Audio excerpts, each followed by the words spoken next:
If you have a dog in Kutztown, you already know our town has its own special character.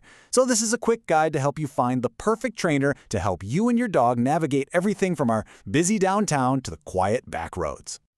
Here's what we're going to cover. First, we'll look at why training here is a little different.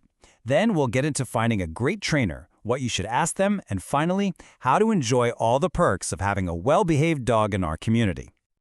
All right, so first up, what is it about Kutztown that makes dog training unique? Well, it really just comes down to our local environment.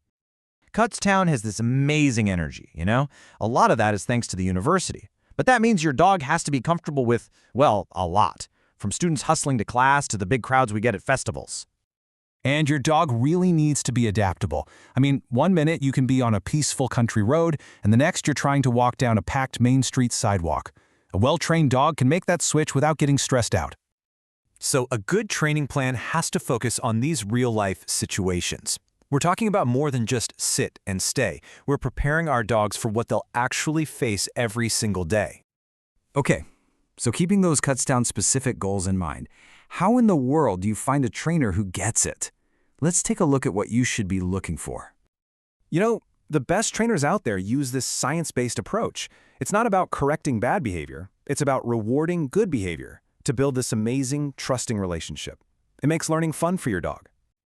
Now, Pennsylvania doesn't actually require trainers to have a license, so you want to look for these voluntary certifications.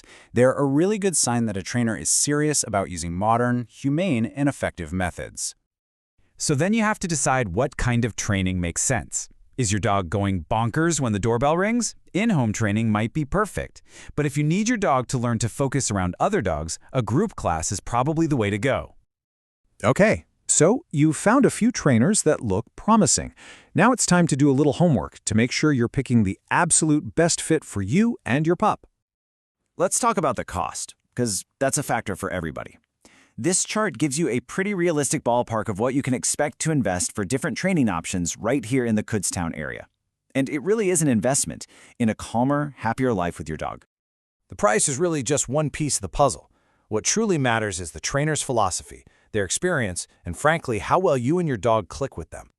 Here's a handy little checklist for when you talk to them. Asking these 5 questions will tell you pretty much everything you need to know about their style, their experience, and exactly what to expect from the whole process.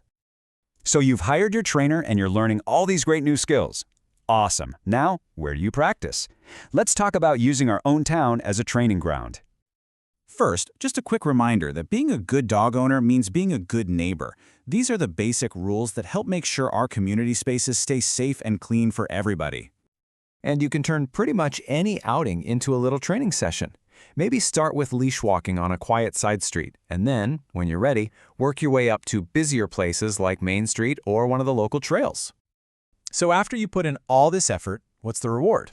Well, it's about your dog just fitting into your life easily and happily. Picture this. You run into a friend at Wawa.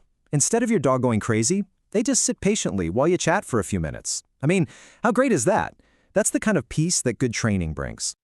And this is the big one for so many of us, right? A nice, relaxing walk in the park. The leash is loose, your dog is trotting happily beside you, you're actually enjoying yourselves instead of it being a constant battle. This is all about being able to include your dog in more parts of your life. It means you can take them to the folk festival or the farmer's market, and you can feel confident that they'll handle the crowds just fine. And that's really what it all boils down to. This whole process is a journey, one that builds a stronger bond, better communication, and way more trust between you and your dog. So, we wish you the very best of luck on your training adventure. Having a dog that you can trust and feel proud of just makes everything better, at home, when you're out and about, and with every new person you meet.